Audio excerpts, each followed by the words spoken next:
সন্তানের জন্য বাবা মায়েরা কিডনি দান করে থাকেন। অনেক ক্ষেত্রে ভাই বোনের মধ্যেও কিডনি দানের ঘটনার কথা শোনা যায়, কিন্তু শালকের জন্য জামাইবাবুর কিডনি দানের বিরল নজির আজও মুখে মুখে ফেরে খানাকুলের বালিপুর এলাকায়। প্রায় 11 বছর আগের ঘটনা, সেটা 2014 সালের জুলাই মাস। বছর 30-এর উৎপল তখন দিনমজুরি করে দিন যাপন করতেন। বাড়িতে স্ত্রী ছাড়াও 3 বছরের ছেলে ও 6 মাসের মেয়ে।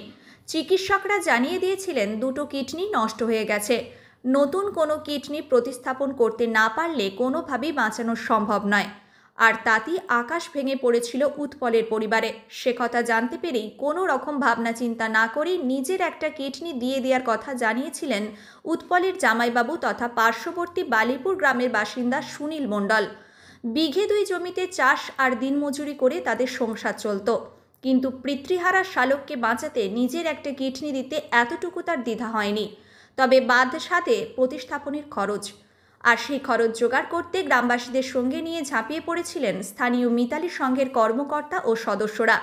তাদের সহযোগিতাতেই সুনীল বাবুর একটা কিডনি সফলভাবে প্রতিস্থাপন করা হয় উৎপলের দেহে। তারপর চিকিৎসা থেকে ছুটি পেয়ে 2 জনই সুস্থভাবে জীবনযাপন করছেন। জামাইবাবু ও শালক 2 জনের পরিবারই খুশি। তবে এক্ষেত্রে সবচেয়ে দামি কথাটা বললেন মিতালি সংঘের সহ সম্পাদক অরুণবাবু। তার কথায়, অনেক সময় বাবা মায়েরা ছেলে মেয়েদের জন্য কিডনি দান করেন শুনেছেন, কিন্তু শালকের জন্য জামাইবাবু কিডনি দিয়েছেন এই রকম উদাহরণ তার অন্তত জানা নেই। আর তাই সুনীল বাবুর এই অবদান সবার হৃদয়ে চিরকাল লেখা হয়ে থাকবে। প্রথমত যখন জানতে পারা যায় যে ওর কিডনিটা নষ্ট হয়ে গেছে, তখন আমি হসপিটালে, ওরা ফার্স্ট টাইম যখন রিপোর্টটা জানতে পারে, সেই মুহূর্তে উৎপল খুব কান্নাকাটি করেছিল। আর আমি একটা রিলেটিভকে নিয়ে ওই হসপিটালে কাকতালীয়ভাবে গেছিলাম। সেই মুহূর্তে এতটাই ব্রেকডাউন হয়ে গেছিলো, আমি বললাম কে বলে কিডনি খারাপ হলে আজকাল তো কিডনি ট্রান্সফার করা যায়, তবে তোমাকে ভেঙে পড়ার কিছু নেই, সবাই আমরা আছি, চলো বাড়ি ফিরে গিয়ে আমরা সবাই একটা চিন্তা ভাবনা করব, দেখা যাক। আমার ফার্স্ট টাইম কিডনি ডোনার একটা জোগাড় করা, তারপরে ওর এমনি সাংসারিক পরিস্থিতি বা সেই রকম অর্থনৈতিকভাবেও সেই রকমভাবে যে খুব বিশাল সহায় স্বাবলম্বী তাও না। তো ফার্স্ট টাইম ডোনারটা পাচ্ছিলাম না কোথা থেকেও, এমনি ডোনার যদি পাওয়া যায়। কিন্তু সবথেকে বড় কথা হলো যে কারো জামাইবাবু যে এরকম কিডনি দান করতে পারে। আপনি নিজের রিলেটিভ বাবা দান করেন, মা দান করেন, কিন্তু কারো জামাইবাবু যে দান করতে পারে আমার কাছে অকল্পনীয়। এমনি করে জামাইবাবু আগিয়ে এলেন। তিনি এই বয়স্ক ভদ্রলোককে প্রণাম, মানে তার কি বলবো, ভেতরে ভগবানের অধিষ্ঠান আছে। তিনি ভগবান স্বরূপ উৎপলের কাছে ধরা দিয়েছিলেন সম্পর্কে জামাইবাবু কিডনি দান করেছিলেন। তো তারপরেই আমরা একটা প্রস্তুতি নিই যে কীভাবে ওকে সাহায্য করা যায়। তখন আমরা প্রথমত যাত্রায় একটা অনুদান আমরা তুলেছিলাম আমার মিতালি সংঘ ক্লাব থেকে। আমি তখন সোশ্যাল সম্পাদক ছিলাম। যাত্রা করে বেশ কিছু টাকা জোগাড় করেছিলাম। তারপর আমরা রাস্তাঘাটে আমাদের ছেলে মেয়েদের নিয়ে গান বেঁধে আমরা রাস্তায় বিক্রি করেছি, যতটা পারা যায় উৎপলকে আমরা দিয়েছি। তার মধ্যে বাদ সেদিয়েছিল আরামবাগের এসডিও অফিসে একটা ডমিসিয়াল সার্টিফিকেটের জন্য দীর্ঘদিন আমাদেরকে ঘুরিয়েছিল, কিন্তু তা সত্ত্বেও আপনাদের তখন নিউজ চ্যানেল আমাকে সাপোর্ট করেছিল যে দাদা আপনি দিয়ে থাকুন, নিশ্চয়ই আপনি পাবেন। তো যাই হোক, সেটাকেও আমরা ওভারকাম করে আমরা এখান থেকে মিতালি সংঘ ক্লাবের ছেলেরা প্রায় গাড়ি করে সেই দিন আমরা প্রায় 15 থেকে 25 জন ছেলে গিয়ে এসডিও অফিসে গিয়ে দাঁড়িয়ে আমরা, মানে ওর শরীরটা তখন ডিটোরিয়েট করে যাচ্ছিলো। ভাই এখানে বিডিও অফিস থেকে একটা ফার্স্ট টাইম সার্ভে হলো, সেখান থেকে এসডিও অফিসে রিপোর্ট করানো হলো। তারপর ওখান থেকে ডমিসিয়াল একটা সার্টিফিকেট পাওয়া যায়, যে সার্টিফিকেটটা স্বাস্থ্য দপ্তরে দিতে হয়, তার আগে কেউ কিডনি ট্রান্সফার করতে পারে না।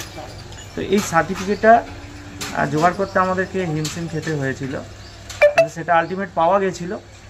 পাওয়ার পর তারপরে আমরা বিভিন্ন অঞ্চল, পঞ্চায়েত, গ্রামের মানুষ, বাস্তবিকই যে যা জানতে পেরেছে, যে কোনো অনুষ্ঠানে আমরা গিয়ে এলাকায় যেখানে যেখানে অনুষ্ঠান হয়েছে সেখানে আমরা গিয়ে আবেদন করেছি। মানুষের সাহায্যে আজকে ও আজ 10 ইয়ার্স হলো আমাদের মধ্যে আছে এবং আমরা আপ্লুত যে আমাদের বন্ধুটাকে ধরে রাখতে পেরেছি। এবং ও আপনারা দেখলেন যে ও এখন কর্মরত অবস্থায় আছে, কাজ করছে, একটা পোলট্রি ফার্মের ক্লার্কের কাজ করে। যিনি কিডনিটা নিয়েছেন, যিনি অসুস্থ হয়েছিলেন যিনি, উনি কি আপনাদের ক্লাবেরই সদস্য? হ্যাঁ, ও আমাদের ক্লাবের সদস্য ছিল, মাঝখানে থাকেনি শারীরিক অসুস্থতার জন্য, কিন্তু আমাদের ক্লাবের সদস্য। বর্তমানে আপনি ক্লাবের কোন দায়িত্বে আছেন? বর্তমানে আমি ক্লাবের সহ সম্পাদক হিসেবে আছি। এই যে মিতালি সংঘ মানুষের এই যে সহযোগিতায় তার ক্লাবেরই এক বন্ধুর পাশে দাঁড়িয়েছেন, তো সেই জায়গা থেকে মিতালি সংঘ সহ সম্পাদক হয়ে কী বলবেন? না, আমাদের ক্লাবের তখন অ্যাক্টিভিটি ছিলই এরকম যে আমরা মানুষের মানে যেহেতু সেবামূলক কাজ যাতে করা যায়, মানে মিতালির সঙ্গে বিভিন্ন রকমভাবে সেবামূলক কাজ করে আসছে। একটাই বার্তা দেব যে কোনো মানুষ যদি অসহায় হয়, আমার বন্ধু বলে না, আমার প্রিয়জন বলে নয়, সব মানুষই আমার প্রিয়জন। আর কোনো মানুষ যদি অসহায় হয়, সেই অসহায় মানুষের পাশে যদি একজন করে এরকম দাঁড়াতে পারেন, তাহলে সে আর অসহায় বোধ করবে। ধন্যবাদ। আপনার পরিচয়? আমার নাম অরুণ কুমার মেটে, আমি মিতালি সংঘের সহ সম্পাদক। বর্তমানে আমি পূর্ব রাহাথানগর শ্রী শ্রীরামকৃষ্ণ বিবেকানন্দ জনকল্যাণ আশ্রমের সম্পাদক। একটা স্কুলে আমি চাকরি করি, ছত্রসাল আরবি হাই স্কুলে আমি শিক্ষকতা করি। চিন্তাভাবনাটা কীরকম নিয়েছিল আমি আপনাকে বলেছি। আপনার হচ্ছে আমার যখন দুটো কিডনি নষ্ট হয়ে যায়, সম্বন্ধীতে শালাটা মরে যাবে, বৃদ্ধাবস্থায় বাচ্চা প্রবেশ হবে, ওই ভেবে আমি আরও চিন্তাভাবনা করি। সেই জায়গা থেকে যে সুস্থ কীরকম লাগছে আপনাকে? এখন খুব ভালোই লাগছে। আপনার কিছু সমস্যা হয় নাকি এখন? না, আপনি চাষবাসে কাজ নিজে হাতেই করেন? হ্যাঁ, নিজে হাতে করি বলতে ওরাই করে দেয়, আমি টুকটুক করে ম্যানেজ করে দিই আর কি। এই যে আপনি এটা কিনে দান করেছেন, আপনার যেহেতু সম্বন্ধে আপনার পরিবার কি তখন পাশে ছিল না কীরকম? ও সব সই জায়গায় করেছে, সব জায়গায় সই করেছে, যেখানে বিডিও অফিস সব জায়গায় সই করেছে। তো আপনি ভাবতে পেরেছিলেন যে এই জিনিসটা নিয়ে এতটা সাকসেস হবে এই যে 10 বছর? শুনুন, আপনি যখন কিডনি ট্রান্সফারে যাই, ডাক্তার যখন প্রথমেই চেক আপে যাই কলকাতা মুকিন্দপুর সিটি নার্সিংহোম, এবার ডাক্তারবাবু বলছে সুনীল, তুমি যে কিডনি দিবে বলে পরিশ্রম দিয়েছ, তুমি আর পরিণাম জানো? আমি বলছি হ্যাঁ জানি। বলছে কী জানো? আমি তখন বললুম যে আপনি বলছেন যে কিডনি দিতে দিতে যে ডেট হয়ে যায়।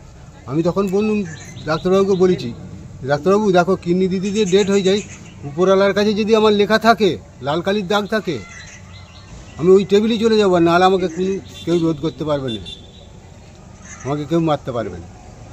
ডাক্তারবাবু বলে তাহলে তুমি কতদূর লেখাপড়া জানো? ডাক্তারবাবু আমি পেটে লাদ মারলে আবার কবে বেরোবে না। ধন্যবাদ। আপনার নাম? সুনীল মণ্ডল। বর্তমানে বাড়িতেই চাষবাসের কাজ করা হয়। কোথায় বাড়ি আপনার? বালিপুর। নিজের ভাই কি করবো, করার কিছু নেই, বাবা অল্প বয়সে চলে গেছে, এবার বড় জামাইবাবু, এবার আমাদের লাগলুনি কিছু লাগলুনি, কী করবো? বড় জামাই বললো আমি দেবো, একটা সম্বন্ধী ছোটো ছেলে, বাচ্চা ছেলে, আমার সেই বৌদিটা ভাইটা তো পড়াতে ছিল, বলছে ওই জন্য বলছে তাহলে কী করবো বলে দিতে তোমাদের ইচ্ছা হয়, বলছে আমি দেবো সম্বন্ধী বলে সম্বন্ধীকে ইচ্ছের সঙ্গে দিয়েছে, সবাই দান করেছে, সবাই এ করেছে, পড়া চলে গেলে সবই সব। এই যে বর্তমানে দুজনই কিন্তু সুস্থ, এই জায়গাটা থেকে কেমন লাগছে? আপনার স্বামীও সুস্থ, আপনার ভাইও সুস্থ? সবাই ভালো লাগছে, তোমাদের আশীর্বাদে দিলে থাকবে। তো আপনার স্বামীর বর্তমানে কোনো সমস্যা হয় নাকি কাজ ফাজ করতে? কাজ ফাজ করতে ঈদে কিছু করতে দিইনি, কী করতে দেবো? এইসব কিনে একটা লোক করতে যায়। ডাক্তারবাবু বলে তুমি খুবই ভালো, তাহলে এই মেয়ে এই অল্প বয়সে মেয়েদিকে কে কিডনি দেয়, স্বামীকে দান করে অন্য, যে যা নিজের এটাই দেয়, নিজের দিদি বলে, বড় দিদি বলি তো ভাইকে দিয়ে করেছি। আপনার নাম? দীপালি মণ্ডল। এখন আপনাদের সকলের আশীর্বাদে, মানুষের ভালোবাসার আশীর্বাদে এখন ভালোই আছি। তো আমাকে প্রচুর লোক সাহায্য সহযোগিতা করেছিল, আর সকলের আশীর্বাদে এখন মোটামুটি ভালোই আছি, এখন সেরকম অসুবিধা কিছু হচ্ছে না আর কি।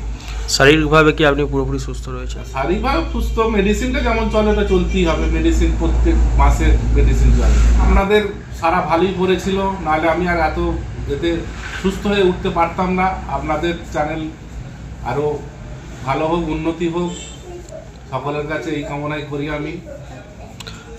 আরও যা মানুষজন আছে তারা যারা এরকম সহযোগিতা পায়, সেই চ্যানেলের মানে কর্মকর্তাদের অনুরোধ করছি তাদের পাশেও যেমন দাঁড়ায়, আমার মতো যারা অসহায় আছে আর কি, এই আশাই করছি আর কি।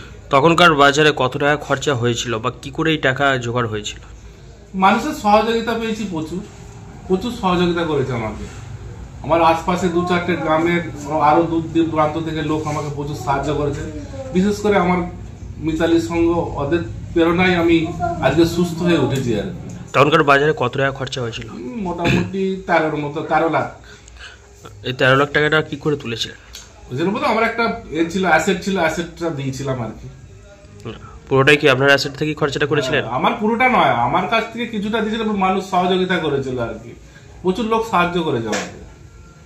তো আপনার যে জামাইবাবু, নিজের জামাই, ওই যিনি, হ্যাঁ নিজের জামাইবাবু, তো তিনি কেমন আছে? ভালোই আছে, কথাবার্তা হয়? হ্যাঁ কথাবার্তা হয়, ভালোই আছে। চাষবাস করে, জমি জায়গা আছে অনেকটাই করে। তো এই যে এখন আপনি এখানে কিডনি নিয়ে রয়েছেন, এতে করে আপনার কোনো রকম কোনো সমস্যা? না, সমস্যা এখন পর্যন্ত কিছু হয় না আর কি।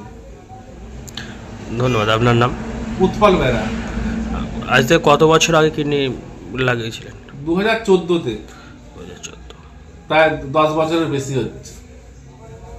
7ই জুলাই 2014-তে আমি ওটি নিয়েছিলাম আর কি, অপারেশনটা হয়েছিল। কোথায় বাড়ি আপনার? আমার বাড়ি পূর্ব রাধানগর।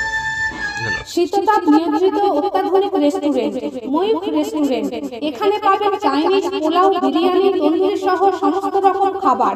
এছাড়াও কাস্টমারদের সুবিধার্থে হোম ডেলিভারির বিশেষ ব্যবস্থা রয়েছে। পাশাপাশি যে কোনো অনুষ্ঠানের জন্য ভাড়া দেওয়া হয়। আমাদের ঠিকানা খানাকুল হেলান সংলগ্ন তিলক চক।